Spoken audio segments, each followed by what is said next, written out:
The late afternoon sun slanted through the tall, arched windows of the Charleston County Courthouse, casting long shadows across the polished oak benches like fingers reaching for secrets long buried. Eleanor Hayes sat at the defense table, her hands folded tightly in her lap, the faint scent of hibiscus from her grandmother's garden still clinging to her wool skirt. At 34, she carried herself with the quiet resolve of someone who had learned early that strength wasn't inherited, it was forged in the quiet hours after everyone else had gone home. Today, that strength was her only armor against the storm brewing across the aisle. Her biological mother, Vivian Hayes, perched on the plaintiff's side, dabbing at her eyes with a monogrammed handkerchief embroidered with the family crest, 3 intertwined oak leaves, symbols of endurance that now felt like a cruel irony. Vivian's coral lipstick was impeccable. Her cashmere sweater, the soft blue of a Carolina sky. But her gaze, sharp and calculating beneath the veil of practiced sorrow, betrayed the performance. Beside her sat Roland, Eleanor's father, his gold cufflinks glinting as he adjusted his tie for the 3rd time. He hadn't looked her in the eye since the trial began. Not once, in the 32 years since they'd left her on her grandparents' doorstep as a 4-month-old infant. Bundled in a blanket with a hastily scrawled note, "We can't do this right now." The courtroom hummed with the low murmur of Charleston's old guard neighbors who'd watched Eleanor grow from a pigtailed girl chasing fireflies in Lydia's garden to the sharp-minded prosecutor who now built cases against embezzlers and fraudsters. They filled the gallery, their faces a mix of sympathy and curiosity, whispering about the headlines in the Post and Courier family legacy torn asunder, daughter sues granddaughter over judge's fortune. But Eleanor tuned it out, focusing instead on the worn leather portfolio in front of her. Its initials H, etched in faded gold for Harlan Hayes. Her grandfather, the revered judge whose bench had once commanded this very room, Judge Elias Thorne, a silver-haired veteran with eyes like weathered granite, rapped his gavel once, the sound echoing like a final judgment. "Order," he said, his voice carrying the gravelly timbre of low-country summers. "Torne geklaagd onder Harlan decades ago." A fact Vivian's attorney no doubt thought would sway him toward leniency for the wronged daughter. They believed the old boy's network would make him bend, perhaps even tip the scales to avoid any whiff of favoritism. What they didn't grasp was Harlan's ironclad creed impartiality above all. At principle, he'd drilled into every protégé, including the one now presiding. True justice didn't bend for bloodlines, it cleaved through them. "Opening statements," Thorne announced, nodding toward the plaintiff's table. Mr. Lang Victor Lang rose with the swagger of a man who'd never lost a high society spat, buttoning his pinstripe jacket as he approached the bench. In his early 50s, with a mane of salt and pepper hair and a voice honed for boardrooms, Lang was the go-to fixer for Charleston's elite. "Your Honor," he began, his tone measured but laced with indignation. "This case cuts to the heart of what family means, in a city built on legacies like ours. Judge Harlan Hayes was a pillar, a man of unyielding integrity, loved by all who knew him. But in his twilight years, after the devastating loss of his beloved wife, Lydia, he fell prey to the subtle pressures of youth and ambition." Lang paused, for effect, gesturing toward Eleanor, without so much as a glance, her way, as if naming her might summon the devil. The defendant, Eleanor Hayes, exploited her grandfather's grief and fading faculties to reroute a lifetime's estate away from his only living child, his daughter Vivian Hayes, and her husband Roland, who by all rights should inherit under the natural order of things. This wasn't guidance, it was a calculated diversion. "We're here to restore what's owed to blood. To the woman who, despite her youthful mistakes, has spent decades yearning to reclaim her place in this family." The words landed like pebbles in a still pond, rippling through the gallery. Gasps fluttered from the back rows, pearl-clutching aunts and retired bankers who'd read Vivian's tearful interviews in the society pages. Painting herself as the exiled matriarch barred from her father's hearth, Vivian nodded along, her shoulders trembling just enough to sell the sorrow, while Roland stared at his polished loafers. The picture of quiet devastation. Eleanor's stomach twisted. Not from the accusation, but from the familiarity of it, the same script her parents had spun for years, rewriting their abandonment as some tragic misunderstanding. She drew a slow breath. In through her nose. Hudfafua. Out through her mouth, just as Harlan had taught her during her first mock trial in high school. When nerves had threatened to unravel her, the facts will speak. Ellie, he'd said, his large hand steady on her shoulder. Let them roar. Beside her, Clara Beaumont, her attorney, squeezed Eleanor's wrist, once a silent anchor. Clara, with her soft Georgia drawl and 2 decades of Supreme Court battles under her belt, rose like a willow, bending before a gale. Her navy suit crisp, her posture unyielding. Your Honor. Clara began, her voice a gentle current that belied the steel beneath. Mr. Lang's tale is as poignant as it is patently false. It ignores 3 decades of irrefutable history, documented in ledgers, letters, and lives lived in plain sight. She stepped forward, her heels clicking softly on the hardwood floor, stance relaxed, yet commanding, like a hostess inviting guests to a revelation. Harlan Hayes amended his will 10 years ago, long before Lydia's passing, when his mind was as keen as the day he took the bench. His physician will attest to that, under oath. With records to match, Clara let the silence settle, heavy as Spanish moss. Before turning her gaze to the plaintiff's table, Vivian's handkerchief paused mid-dab. Roland shifted uncomfortably.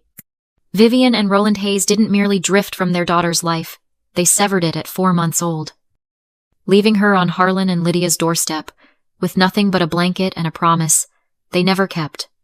For 32 years. My client was raised in the warmth of grandparents, who showed up every day for fevers at midnight.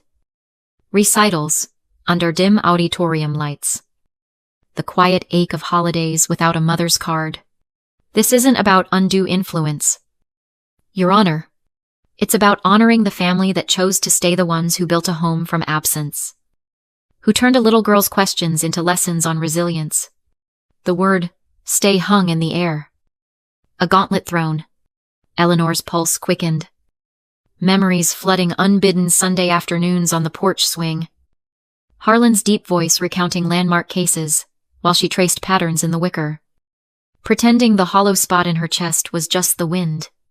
Lydia's hands, gentle and calloused from garden soil, braiding wild curls before school. Her whispers of, "You're our bloom. Sweet girl, no frost can change that." They'd chosen her. Day after deliberate day. While Vivian jetted to Europe and Roland climbed corporate ladders, their visits reduced to sporadic checks wired from afar, $3.200 a month, for 22 years. Tallied meticulously in Harlan's ledgers, never once paired with a hug or a question about her dreams. Across the room, Vivian's eyes narrowed. The first fracture in her facade, a flash of resentment that no amount of coral lipstick could conceal. Roland cleared his throat, but said nothing. His silence as damning as ever. Lang objected sharply. Speculation on motives, but Thorne overruled him with a raised hand, his expression unchanging, though Eleanor caught the subtle nod toward her portfolio, as if acknowledging the ghost of Harlan's guidance. As Clara returned to her seat, the gallery erupted in hushed waves, old neighbors exchanging glances, the weight of unspoken histories pressing down. Eleanor kept her eyes forward, refusing the pull to meet her parents' stares. She wouldn't give them the satisfaction of seeing the girl who'd once waited by the mailbox for letters that came wrapped in excuses. This wasn't just about the house on Trad Street, with its creaking oak floors and shelves bowed under Harlan's law books. Or the garden, where Lydia's hibiscus still bloomed, defiant against the salt air. It was about defending a truth her parents had spent a lifetime evading. Love wasn't a transaction, and family wasn't a claim you could stake. After walking away, Thorne adjourned for the noon recess. His gavel, a punctuation mark on the morning's skirmishes. As the courtroom emptied, Eleanor Linger, tracing the etched initials on her portfolio. Harlan's voice echoed in her mind. Justice isn't about winning, Ellie. It's about standing firm when the ground shifts beneath you. But as she rose, catching Vivian's parting glare, equal parts fury and calculation, a chill settled in her bones. This was only the opening salvo. Lang had hinted at witnesses. Irrefutable proof of Harlan's decline. And Vivian's cousin, a doctor with a new practice in town, waited in the wings. What fresh distortions would they unleash after lunch? And could Eleanor's quiet arsenal of journals and photos withstand the onslaught of a family determined to rewrite their sins as virtues outside? The courtyard fountain bubbled softly, hibiscus nodding in the breeze, a reminder of Lydia's wisdom. Roots run deep, even in cracked soil. Dear, they find their way. Eleanor touched a crimson petal, steeling herself. The battle for her grandparents' legacy and her own hard-won peace had only just ignited, but in the fire, she sensed the shape of something unbreakable, emerging. What secrets would the afternoon unearth? And when the ledgers of love and loss were laid bare, whose version of family would the court believe? The courthouse clock tower chimed noon, its bells tolling like a reluctant confession across the humid Charleston air. Eleanor stepped into the courtyard garden, the same patch of green where Harlan had once walked off the weight of tough verdicts. His footsteps measured against the limestone paths. She needed the space. Just 5 minutes to shake off Lang's venomous opener, the way he'd painted her as a scheming opportunist, preying on a broken old man. Her fingers found a hibiscus bloom, its petals soft and blood-red. A stubborn survivor amid the neat boxwoods. Lydia had planted them decades ago, whispering to the soil as if coaxing confessions from the earth. They remind me to keep blooming, Ellie, no matter how the winds howl, she'd say, her hands dusted with dirt and determination. Eleanor's mind wandered back, unbidden, to those winds, the gales of childhood, that had howled loudest on holidays, Christmas Eves when the mailbox stayed empty. No card from Vivian, scented with Parisian perfume. Just the crinkle of wrapping paper, as Lydia tied ribbons on gifts bought with quiet foresight, a red bicycle one year, a set of watercolors the next. All in case Mama changes her mind. Harlan would find her by the window at midnight, small, shoulders slumped, and scoop her up for a story from the bench tales of justices who bent the law toward mercy, not malice. Folks leave for all sorts of reasons. Sweet girl, he'd murmur, his voice a low rumble like distant thunder. But staying, that's the real verdict. That's what counts. A rustle of leaves snapped her back. The courtyard wasn't empty. Pastor Elias Grant, from Trinity Episcopal, sat on a wrought iron bench, his Bible open on his lap, like an old friend. He'd been in the gallery that morning, his weathered face creased with the kind of empathy born from 40 years of counseling fractured families. Rough start in there. Eleanor? He said, not looking up. His Southern Baptist drawl softened by years in the Anglican pews. Lang's got that silver tongue. But truth's got deeper roots. She managed a half smile, sinking onto the bench beside him. Deeper roots. Maybe. But they're digging them up like weeds. Did you hear him? Natural order? As if blood erases 32 years of nothing. Grant closed his book with a soft thud. His eyes kind, but unflinching. Seen it before, folks who vanish like smoke, then circle back when the smoke clears, and there's silver to claim. Your grandparents. They were the steady ones. Every Easter. There you were, in the fourth pew. Harlan's hand on your shoulder. Lydia humming hymns beside you. Vivian, She'd send regrets from some cruise liner. Wired, with regrets and rent money. He paused, glancing at the hibiscus. Lydia planted these for you. Didn't she? Said they taught forgiveness bloom after the frost. But never forget the cold. Eleanor's throat tightened. Forgiveness. The word had haunted her since Harlan's funeral, when Vivian had swept in, like a late-season storm. All condolences and calculated tears. Her hand lingering too long on the casket as if staking a claim. Roland had hovered behind, murmuring about family reconciliation while eyeing the silver on the sideboard. They'd stayed for the reading of the will Harlan's tidy script, leaving the Trad Street house, the law library, the garden plots, and a modest trust to Eleanor, with a single line for them, to Vivian and Roland, with gratitude for the early years, and hopes for the ones ahead. No amount specified. No, illusions shattered. But the checks had kept coming anyway. 100 yuan. 200 monthly. A ledger, Harlan maintained, not out of guilt, but obligation. A bridge. Vivian burned every time she skipped a birthday call. I don't want forgiveness, Pastor, Eleanor admitted, her voice barely above the fountain's trickle. Just the truth on record. So no one whispers later that I tricked them out of their due. Grant nodded, rising slowly, his knees protesting like old floorboards. Truth's a patient witness. Child.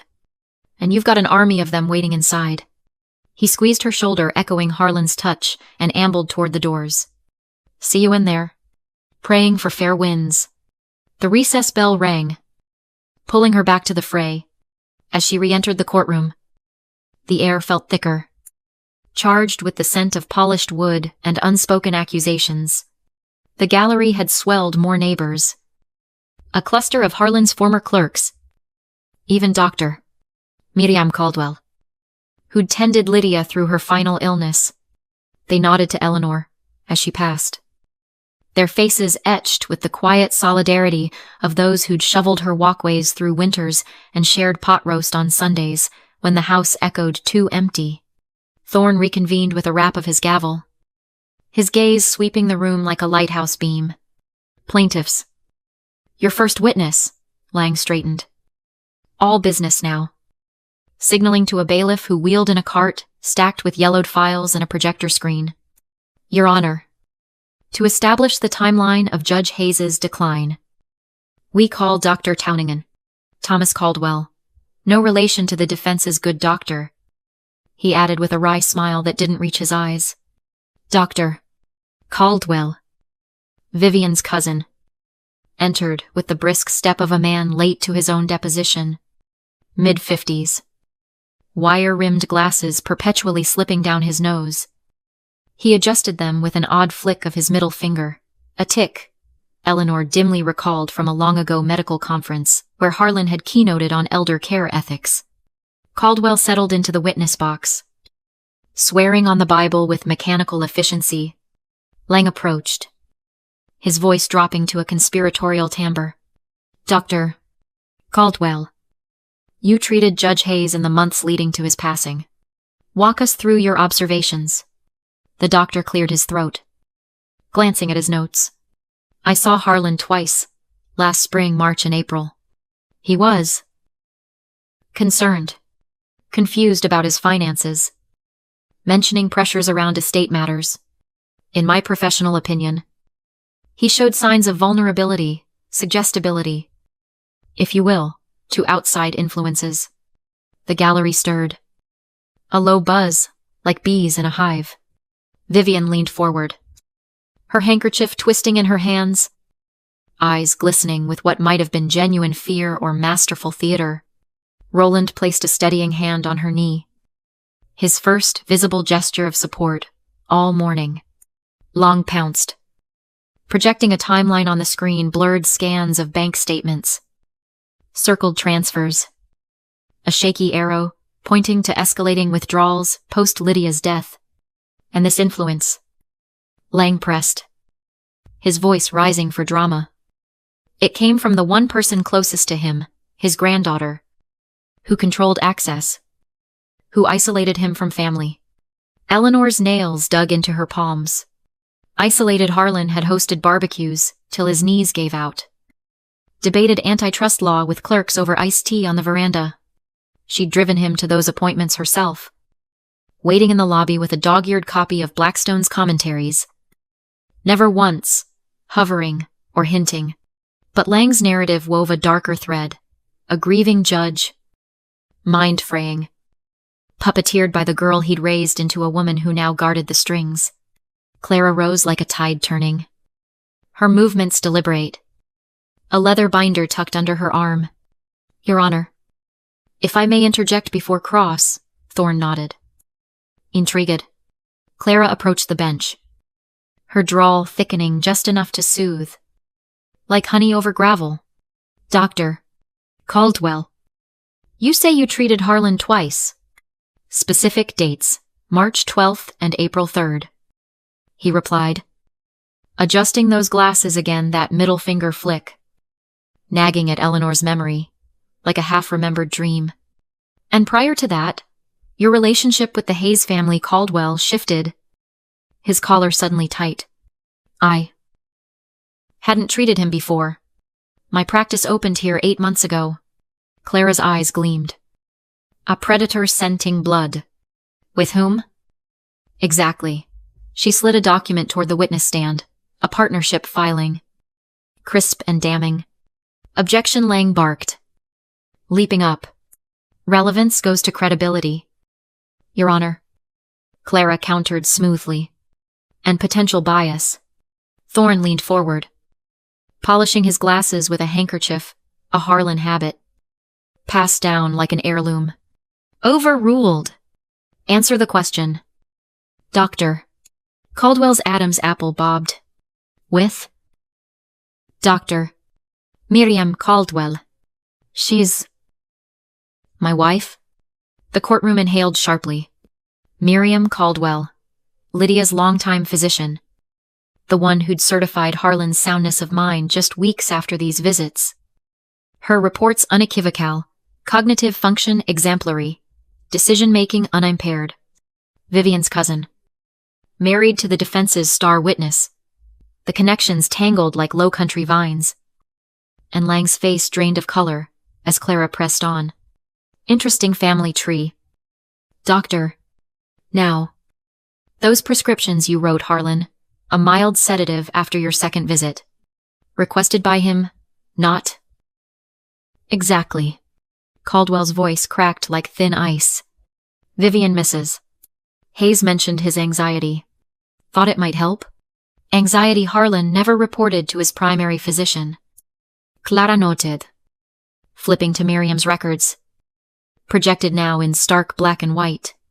No symptoms noted the following week. In fact, Harlan debated Marbury v.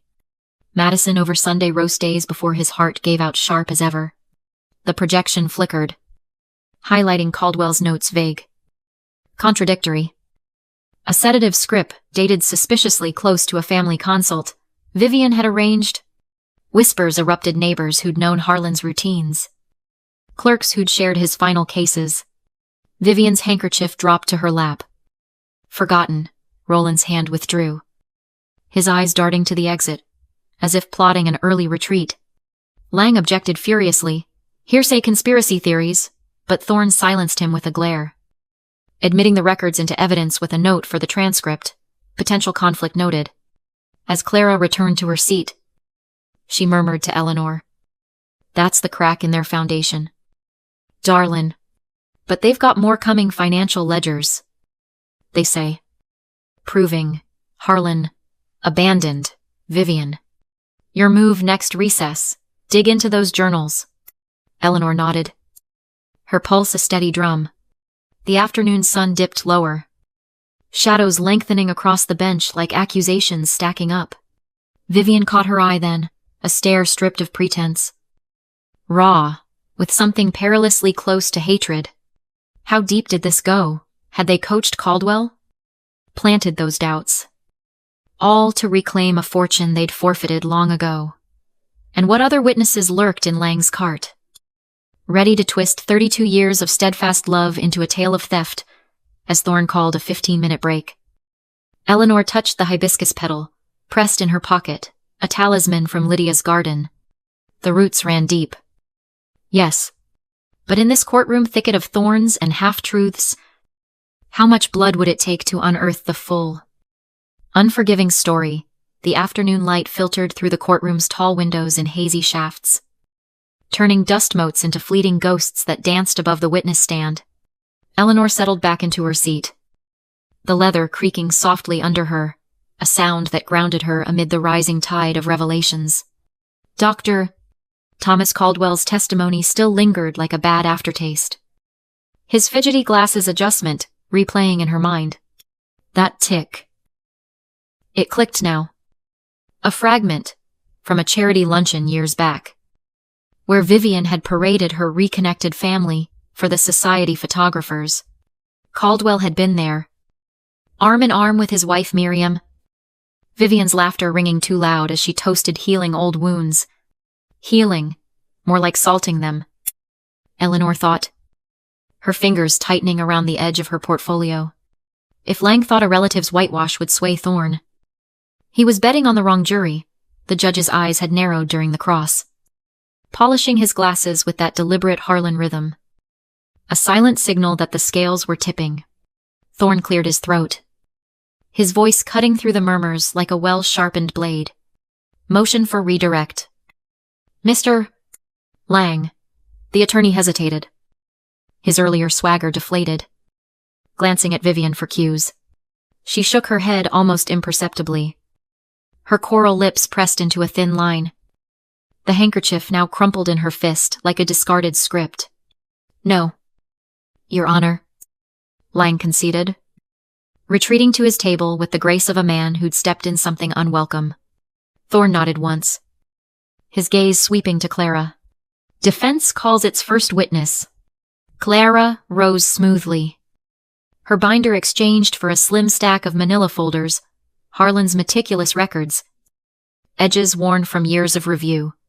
The defense calls Miss Doris Whitaker, longtime clerk to Judge Harlan Hayes. A murmur rippled through the gallery as Doris entered, her sensible pumps clicking with the assurance of someone who'd orchestrated verdicts for 3 decades. In her late 60s, with salt and pepper hair pinned in a no-nonsense chignon and glasses perched on a chain around her neck, she carried the quiet authority of the courthouse's unsung backbone. She'd been at Harlan's retirement party, toasting him with sweet tea, spiked just enough to loosen his anecdotes. And later, in the hushed weeks after Lydia's passing, she'd brought casseroles to the house, staying to help Eleanor sort through the judge's chambers. Doris swore in with steady hands, settling into the stand like it was an old armchair. Clara approached, her tone warm as a neighborly chat over fence posts. Ms. Whitaker, you served under Judge Hayes for 30 years. Describe his mental acuity in those final years. Doris adjusted her glasses, her voice clear and unhurried, laced with the faint twang of upstate Carolina, sharp as a tack till the end. Ms. Beaumont. Harlan reviewed drafts of opinions the week before he passed cross-referencing precedents from the 70 seconds like it was yesterday's news. We'd debate over coffee in the clerk's lounge. He'd quote Brandeis verbatim, then quiz me on hypotheticals. No fog, no falter. And Eleanor. She turned to meet Eleanor's gaze, a soft smile breaking through. She dropped by with case clippings. Keep him engaged. Never pushed. Just shared, like family does. The gallery leaned in, heads nodding. Old Mr. Hargrove from the Bar Association, who'd golfed with Harlan, wiped at his eyes with a pocket square. Lang rose for cross, his voice edged with skepticism. Ms. Whitaker, isn't it possible Eleanor's visits were strategic, influencing a vulnerable elder? Doris's laugh was short and genuine, like the bark of a blue jay. Strategic lord. No. Harlan ran his own ship. If anything, Eleanor was the one getting schooled him, grilling her on ethics till she quoted them in her sleep. Vulnerable. That man spotted a biased juror from across the room. No one pulled his strings. Thorne's pen scratched steadily across his pad. A faint smile tugging at his lips, the ghost of mentorship. Lung sat down. Deflated. As Clara transitioned seamlessly. No further questions. Thank you. Ms. Whitaker. Doris nodded to Eleanor on her way out. A quick thumbs up that spoke volumes. We've got your back. Next came Dr. Miriam Caldwell, entering with the poise of a woman who delivered half of Charleston's babies and certified a dozen wills without a second thought. Her white coat was traded for a simple gray suit. But the stethoscope necklace, Lydia's gift, hung like a talisman. Sworn in. She faced Clara's gentle prompting. Dr. Caldwell. You treated Lydia Hayes for 15 years. And Harlan thereafter. Your assessment of his capacity, Miriam's voice was calm. Clinical, yet compassionate. The kind that soothed waiting rooms. Harlan underwent full cognitive evaluations biannually standard for his age and stress. Results consistent, exceptional recall. Logical reasoning intact. Post Lydia's death. He grieved deeply. Yes. But channeled it productively, gardening with Eleanor.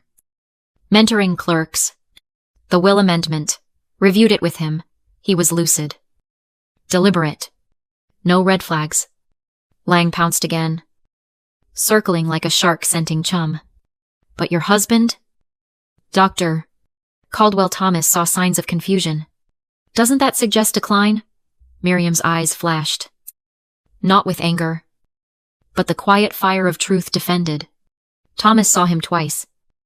At Vivian's insistence, a second opinion, she arranged without Harlan's primary care input. My records, submitted months ago, contradict that Harlan reported no anxiety. Nah, muddle. If anything, those visits stressed him unfamiliar. Doctor. Probing questions about family he rarely discussed. She paused, her gaze steady on Lang. Ethics require full context. Mr.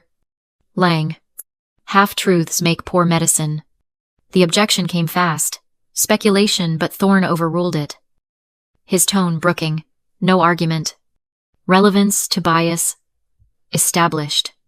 Proceed. Vivian shifted in her seat, her knuckles whitening around her purse strap, while Roland whispered urgently in her ear. His face a mask of dawning doubt. The gallery buzzed louder now. Neighbors who'd shared pews with the Hayes whispering about Vivian's consults, the late-night calls Harlan logged. Pleas for funds, masked as concern. Clara pressed the advantage, entering exhibit after exhibit phone logs from Harlan's study, highlighted with unanswered calls to Roland's office on Eleanor's graduation days, bank statements showing the steady $3. 200 outflows, annotated with Harlan's notes. For Vivian's needs, inquired after Eleanor, no reply. Then the photo album. Its pages, a timeline of presents, Eleanor at 5. Gap-toothed grin in a kindergarten smock. Harlan kneeling beside her, 13. Honor roll, certificate, clutched tight. Lydia's arm around her shoulders, 25. Duke Law commencement. Robe, billowing in the wind. Harlan's proud tears captured mid-blink. Empty spaces glared back. No Vivian in pearls at the recitals. No. Roland with a proud handshake at the bar exam. And the plaintiffs? Clara asked softly, letting the album fall open to a blank page marked Christmas 2005, promised. Absent. Miriam confirmed, her voice gentle but firm. Harlan and Lydia filled every gap. Eleanor became their anchor, the one who stayed. Lang's redirect floundered. His questions met with Doris's, not in my records, and Miriam's contrary to evidence. As the doctor stepped down, Eleanor caught Roland's eye for the first time, a flicker of something raw. Regret, perhaps. quickly shuddered. Vivian, though, burned with a colder fire. Her stare promising retaliation. What card did they hold? Next, Lang had hinted at financial abandonment. Ledgers to prove Harlan starved his daughter while spoiling the grandchild.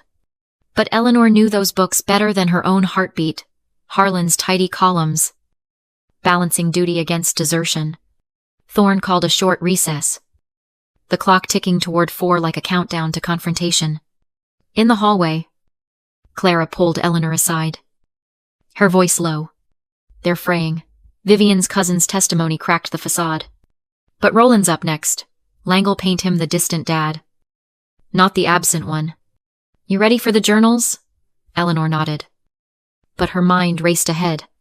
The journals, Lydia's garden logs, interspersed with pleas for visits that never came. Harlan's case notes. Footnotes on family law twisted by personal pain. Broken promises again. One read.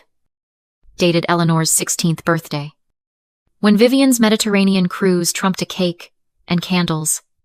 Releasing them meant bearing the scars. But hiding them dishonored the stayers.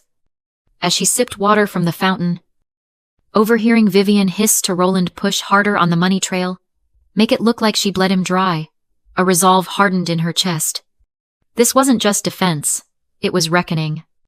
What fresh lies would the afternoon unearth from those ledgers? And when the full weight of 32 silent years crashed down, would even blood hold under the strain?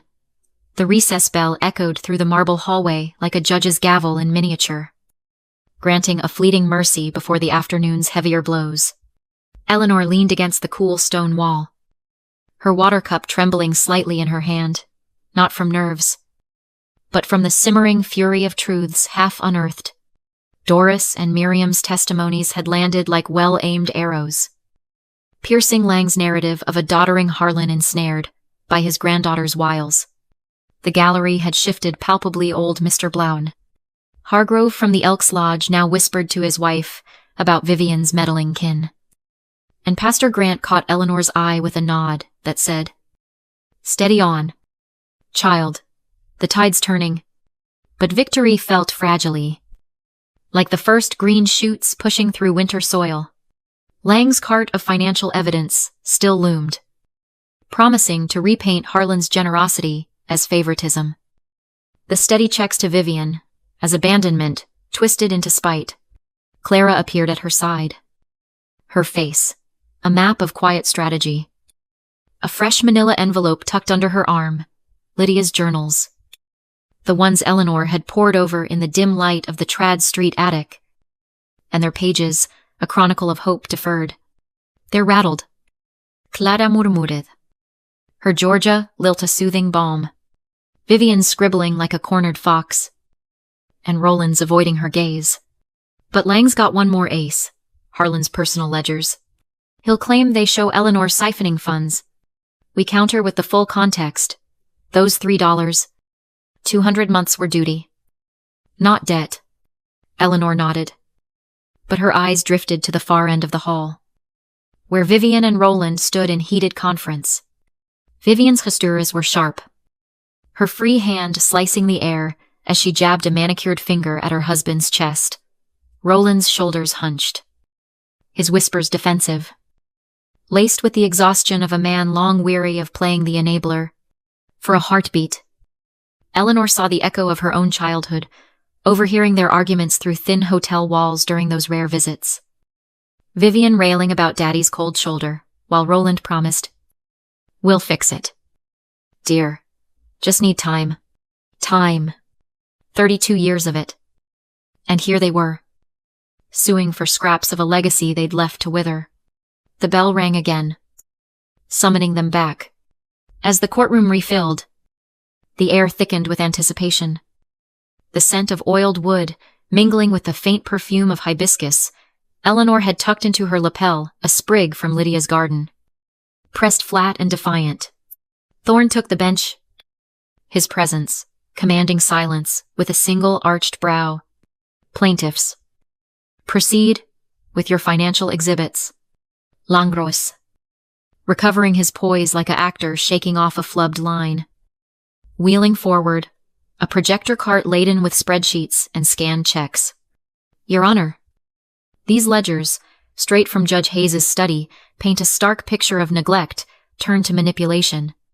The screen flickered to life columns of outflows, circled in red, totaling $845. 000 over 22 years. Harlan funneled this fortune to his daughter Vivian, yet starved her of affection, of visits, of the family home, while lavishing it on the defendant, who arrived in his life as a convenient caregiver. Vivian dabbed at fresh tears, her performance polished to a sheen, drawing sympathetic clucks from a few holdouts in the gallery, distant cousins, perhaps, who'd swallowed her sob stories at garden parties. Roland stared at the screen, his face paling as the numbers scrolled, payments coinciding with Eleanor's milestones tuition wires the month before Duke applications. A house fund deposit after her bar exam. Lang hammered home the twist. These weren't gifts to family, they were hush money to silence a daughter's pleas. While Eleanor isolated Harlan, controlling the purse strings. Eleanor's blood ran hot. Hush money. Those checks were Harlan's quiet atonement for a choice he couldn't undo, raising his daughter's child when Vivian chose boardrooms over bottles. She'd seen the annotations in the margins. Harlan's precise script for V's Manhattan lease, asked after E. No word. Or Aspen rental hoped for holiday, inquired reschool play. Duty. Not to cite. Clara was on her feet before Lang finished. Binder in Hunt. Your Honor. These ledgers are cherry-picked. May I introduce the complete volumes? Thorne nodded. His pen poised. Clara projected her own scans, full pages. Unredacted. The outflows dwarfed by inflows from Harlan's pensions. Book royalties. Careful investments. Beside each check, queries, unanswered. Visits promised and postponed. December 2006. Christmas impossible. Aspen won't allow children. That's Vivian's email. Fabatim. And this? From Harlan's notes, E. Waited by window till midnight. How to explain again? The screen filled with Lydia's journal entry. Her looping cursive, a window to the ache. Bought the red bike anyway. Fourth holiday missed. Wrapped V. Is gift too. Roots need tending. Even if the bloom's elsewhere. The gallery gasped collectively. A wave crashing against the bench. Pastor Grant murmured, Amen, under his breath. Mr. Hargrove shook his head, muttering about broken trusts. Vivian's facade cracked, then her handkerchief twisted to shreds. Eyes blazing not with sorrow, but accusation, locked on Eleanor, as if to say, You forced this exposure. Roland placed a tentative hand on hers, but she shrugged it off, the fracture widening before the court's eyes. Lang objected irrelevant emotional appeals, but Thorne admitted the journals. His voice even. Contemporaneous. Records. Counselor. They speak to intent. As Clara sat. She leaned to Eleanor. Now the hammer Martha's up. The heart of it. The defense called Martha Pullman, housekeeper and Sunday supper sentinel for 30 years. Entering with the slow grace of a woman who'd bandaged more scraped knees than she could count. Her gray hair was knotted in its familiar bun. Her floral dress, starched, crisp. A faint scent of lemon polish, trailing her like a memory. Sworn in. She faced Clara with the warmth of an aunt at a family table. Mrs. Pullman. You knew the Hayes household inside out. Harlan's routines in his later years. Martha's voice was steady, as the ticking grandfather clock in Harlan's study. Rich with the inflections of Gullah heritage. Routines. Like clockwork. Ma'am. Pot roast simmerin' at 4. China set by 5. Eleanor drivin' in from Duke or the office without fail. Even after Mrs. Lydia passed. God rest her. Eleanor never missed a Sunday. Meds sorted. Church. Pevarmed. Fresh hibiscus on the table. 'Cause that's what Lydia loved. Her eyes soften. finding Eleanor's.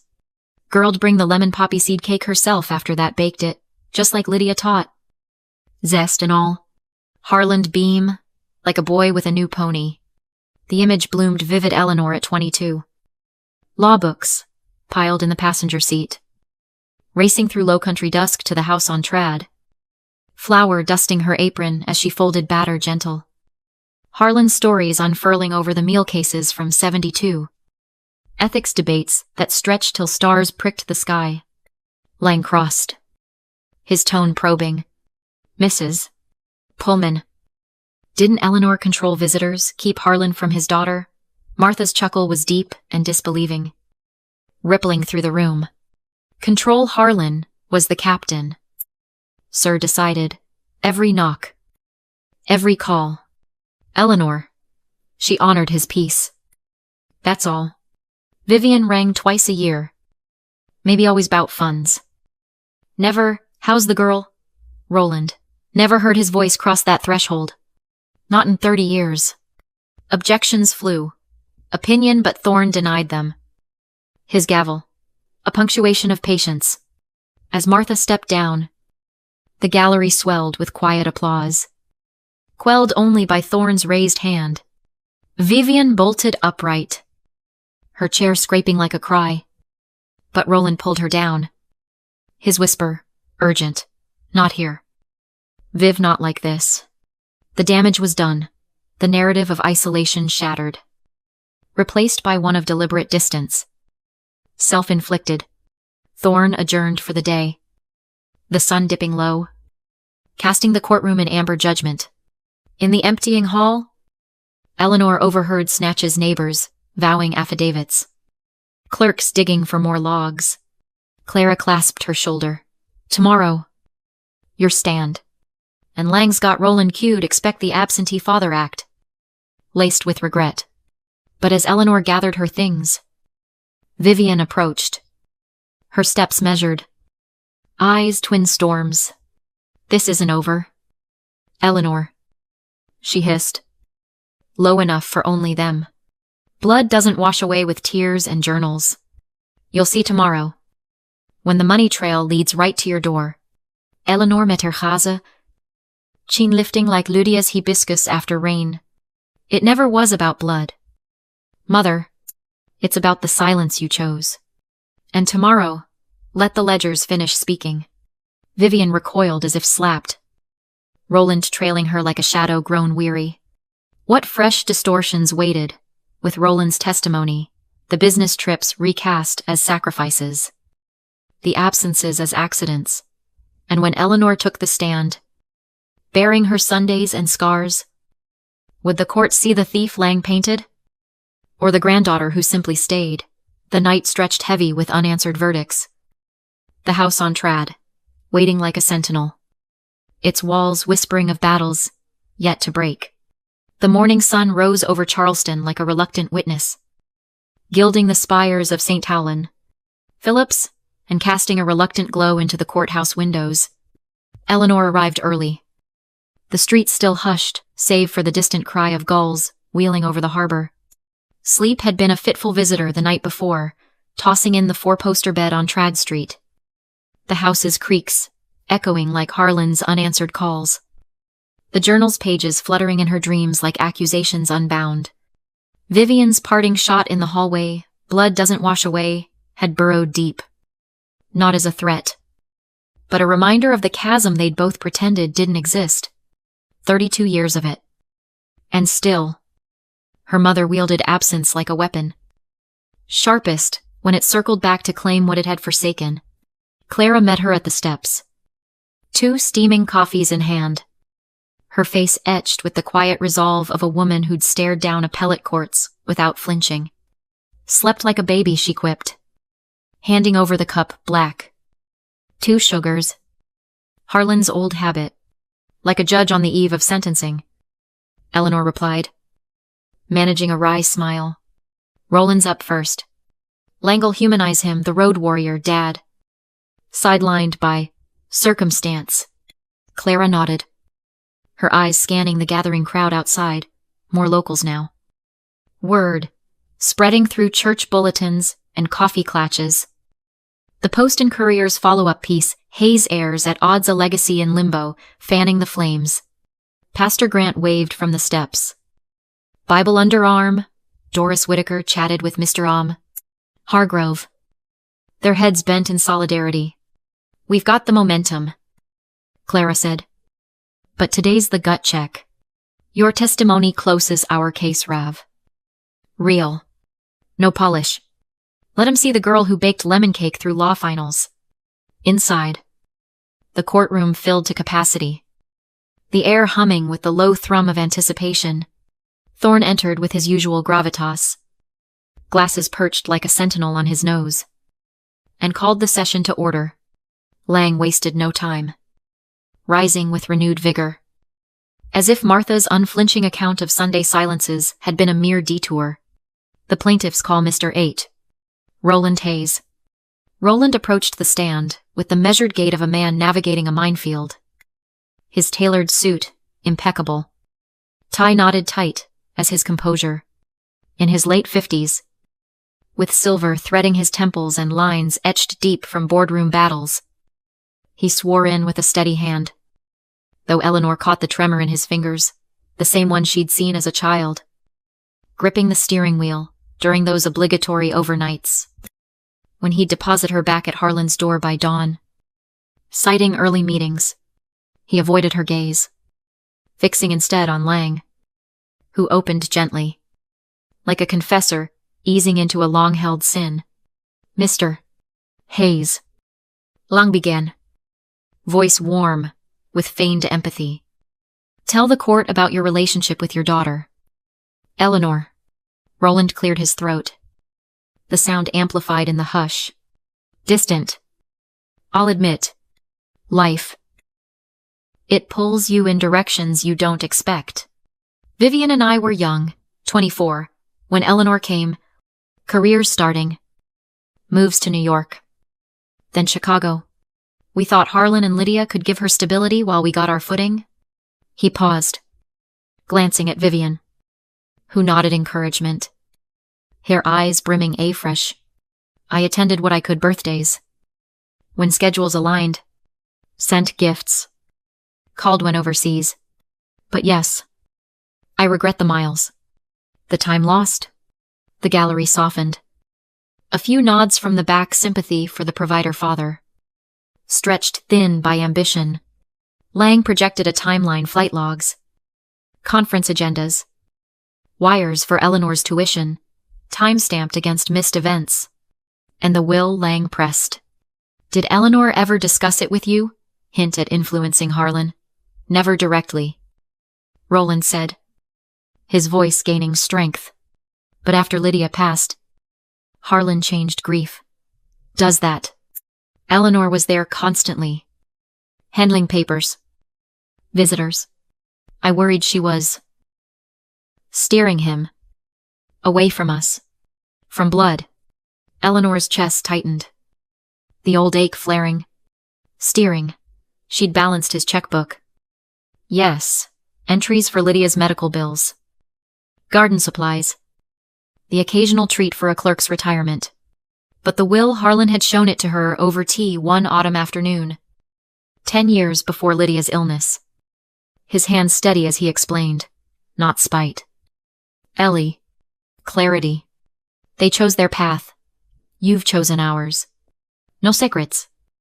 No schemes, just the quiet math of presence over promises. Clara rose for cross. Her approach unhurried. A folder of Roland's own records in hand. Mr. Hayes. You say distant. Let's quantify that. High school graduation. 2008. Duke Law commencement.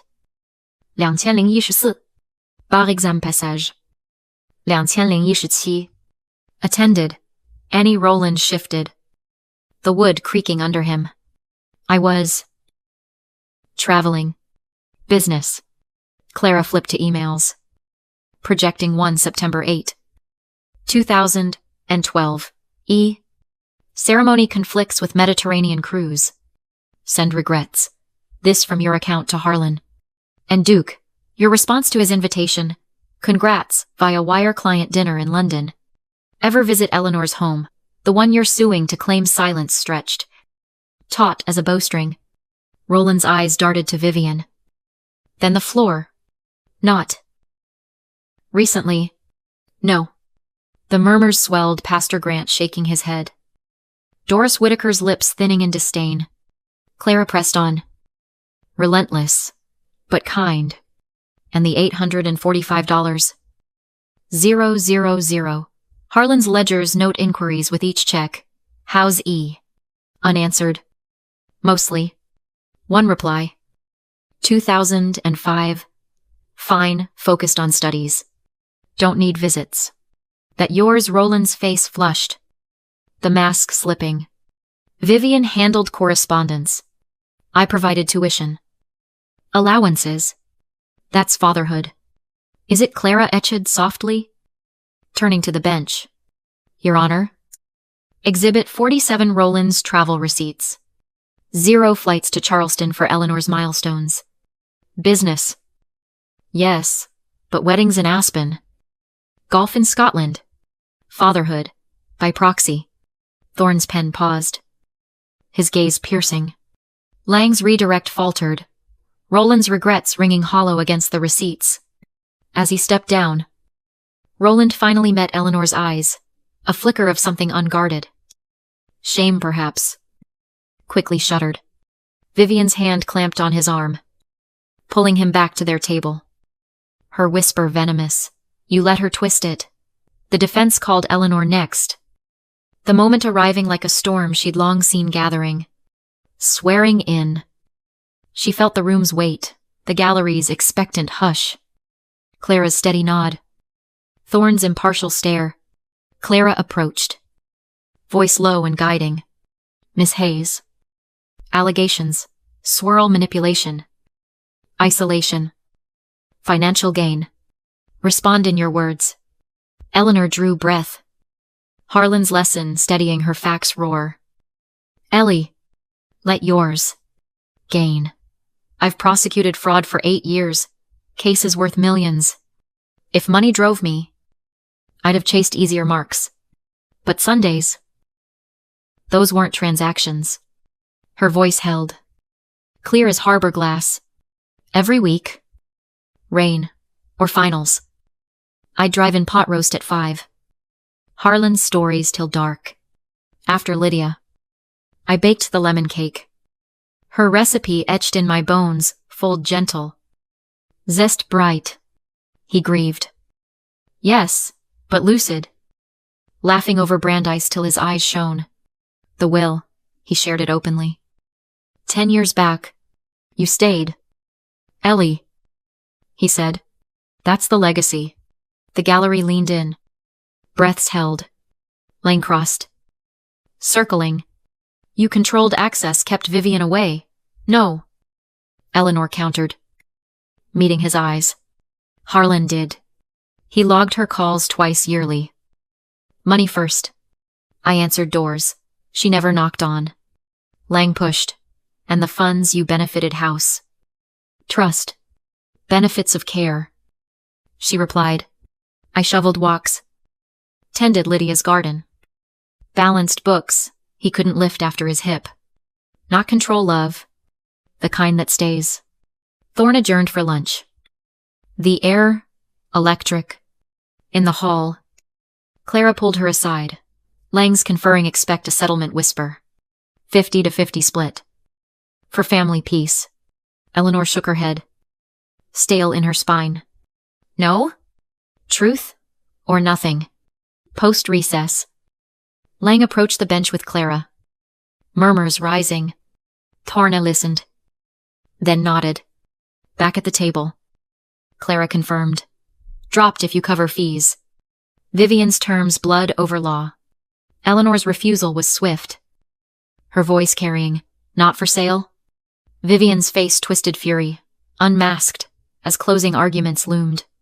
Lang pleaded tradition, blood binds. Your Honor, mistakes forgivable. Unity, sacred. Clara countered with Harlan's final letter. Read, like scripture. Eleanor inherits not lineage. but loyalty the Sundays filled, when others fled. Parents show by presence, not provision. As Thorne recessed till morning, Vivian cornered Eleanor in the emptying hall. Perfume cloying. Eyes the disparity. Split it, end this farce.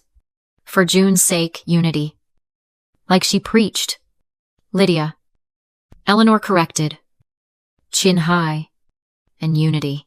You invoke her after journals of your no-shows. Blood's a tie you cut. Mother? I'm here for the verdict. The one Harlan taught me to trust. Vivian recoiled. Roland hovering silent. What would dawn bring Thorne's gavel on truth? Or one last ploy, from a family clinging to ghosts? The house on trad waited. Hibiscus nodding in the night breeze. Roots deep against the gathering gale. The final morning broke over Charleston with a clarity that felt almost mocking crisp. October air, laced with salt from the harbor. Sunlight slicing through the live oaks like a verdict already rendered. Eleanor stood on the trad street porch before dawn. The house's wraparound quiet, save for the faint tick of the grandfather clock inside. A relic Harlan had wound every Friday, without fail. The hibiscus in Lydia's garden nodded heavy-headed. Their crimson blooms defiant against the encroaching chill. A living testament to her grandmother's creed. Frost tests the roots. Ellie. But the strong ones push back, come spring. Sleep had evaded her again. Chased off by the echo of her own testimony, the raw edge in her voice as she'd recounted those Sundays. The lemon cake citrus, tang on her tongue. Harlan's laughter booming over pot roast like a benediction. Refusing Vivian's settlement offer had felt like exhaling after years underwater. But the water closed in fast-closing arguments today. Thorne's ruling to follow. One gavel. And the legacy house. Library. The garden would either stand firm or shatter under the weight of Blood's belated claim. Clara arrived at 7. Her sedan crunching gravel in the drive. A thermos of coffee and a stack of final notes in hand. Crowds building already, she said, mounting the steps with the energy of a woman who'd turned verdicts into verb tenses. Post and couriers got a reporter staking out the doors. Final reckoning in Hayes Air War. Lang's been on the phone till midnight. Vivian's pushing for one last witness. But Thorne shut it down cold. Eleanor poured them mugs on the kitchen island. The same butcher block, where she'd kneaded dough under Lydia's watchful eye. Flower clouds rising like small miracles. Roland's testimony. It landed different yesterday. Not just disconnected. Like he finally heard the silence he'd helped build. Clara sipped. Her gaze softening. Regrets a late bloomer. Darlin'. But, Vivian. She's cornered eyes like daggers last night in the hall. Expect her closing to pull every Charleston heartstring blood. Tradition. The tragic daughter denied her due.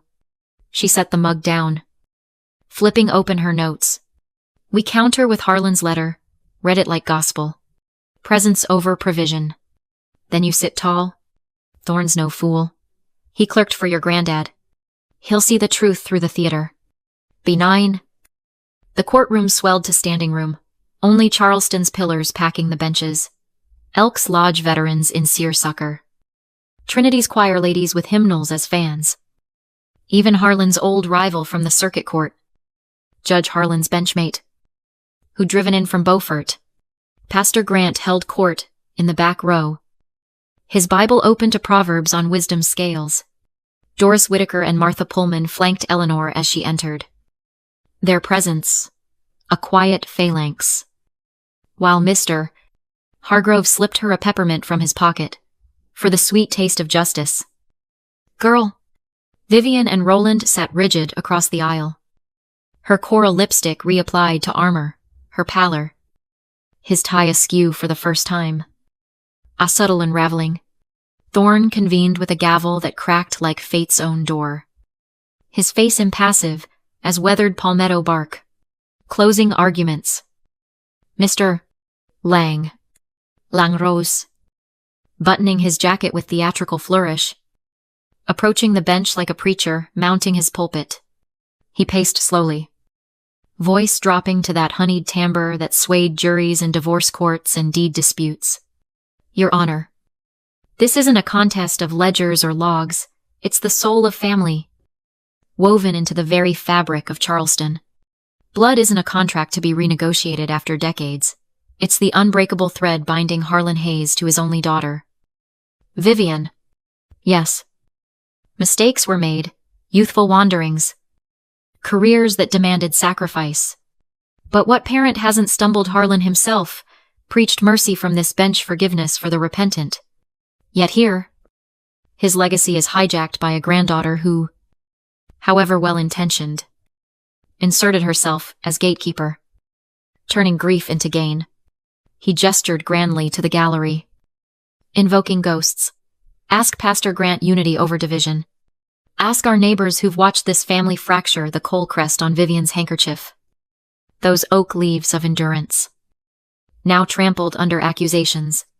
We've seen the checks, $845. 0 inches support. A father's key at love.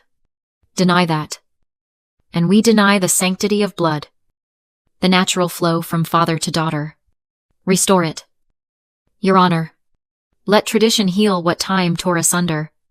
The words hung heavy, drawing sniffles from the front rows, sympathy for the exiled heir.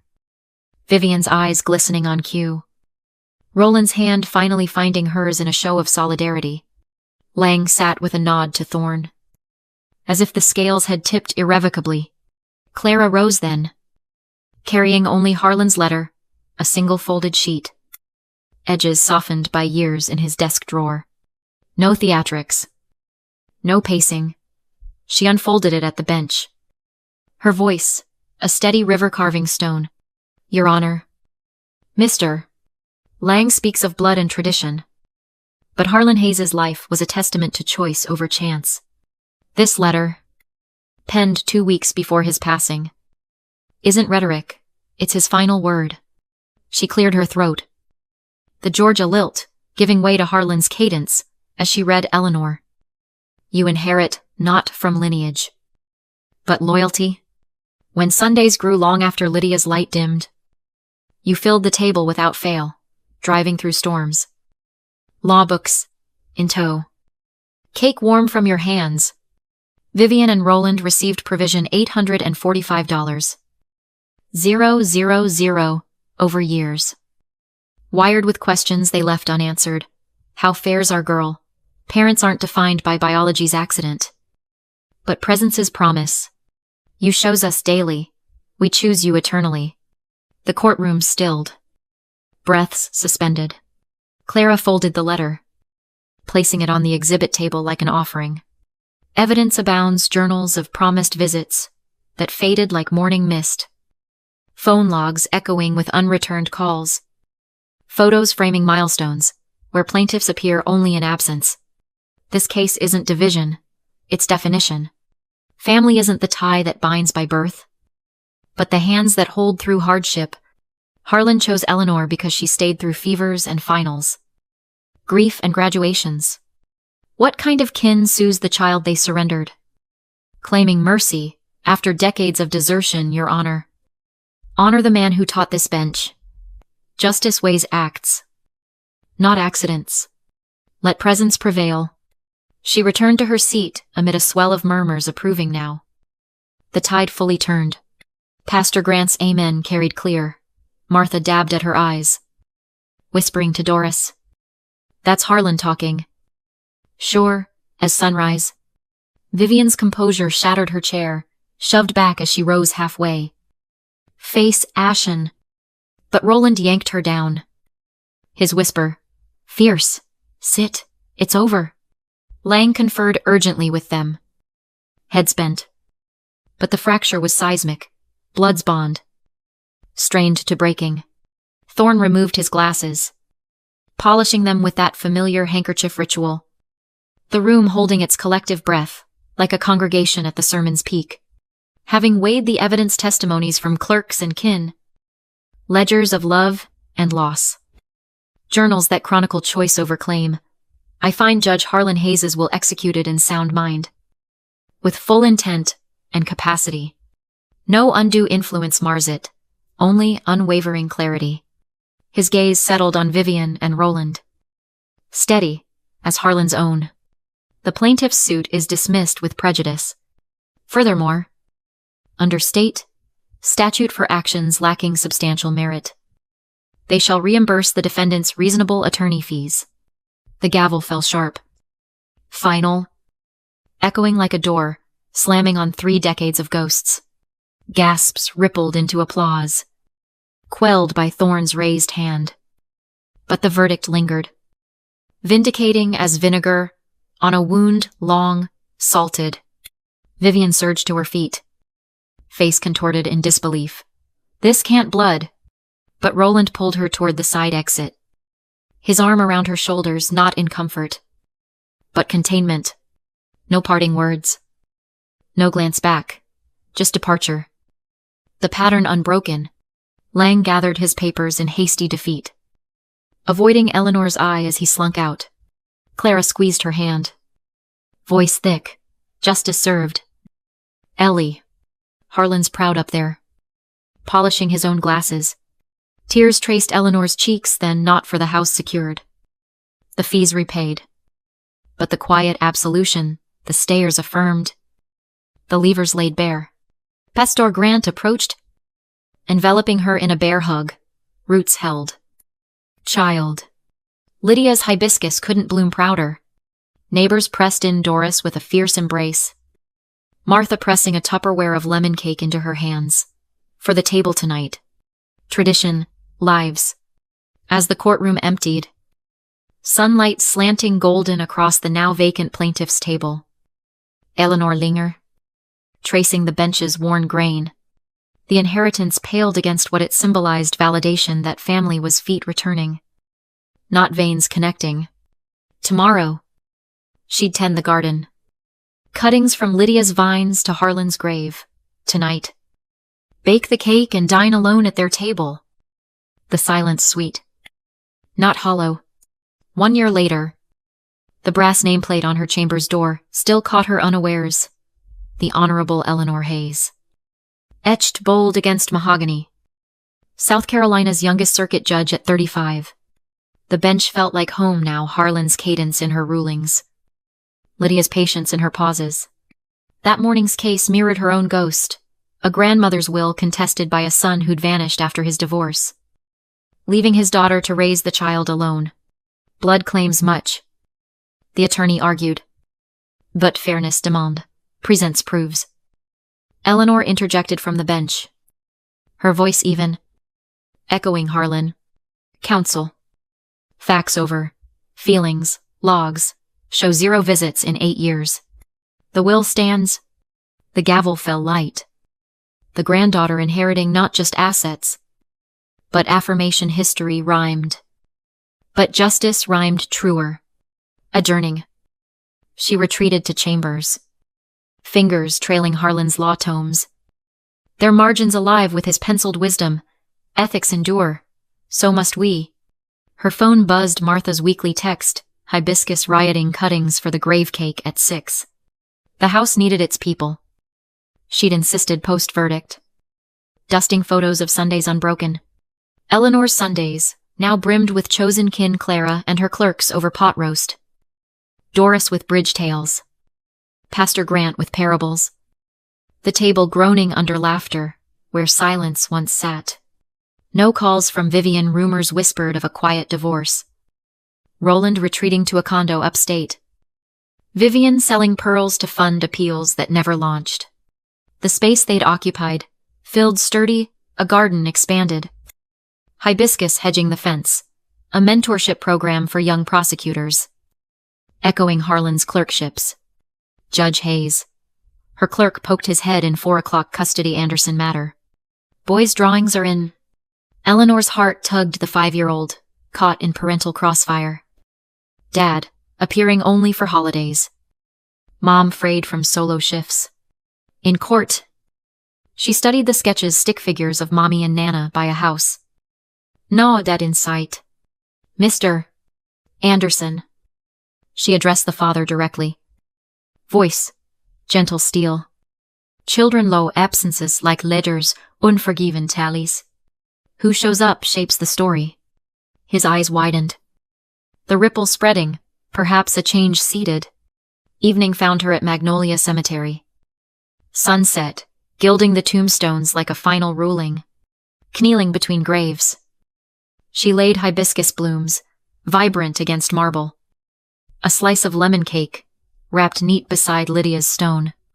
Kept the promise. She whispered to Harlan's truth, prevailed again today. Roots held. Wind stirred the live oaks. A cardinal alighting red, as Lydia's favorite scarf, her sign, loved ones watch. Always. Rising. Grass clinging to her skirt. Eleanor walked to her car. The weight lifted. Legacy wasn't ledgers or deeds. But every fair call, every child shielded, every Sunday savored. Family. The ones who stayed. When leaving lined the easier path, us night fell, soft overtrad. The house glowed, windows warm. Vines, climbing true. Frost would come. But the blooms, they'd return. Fiercer for the trial.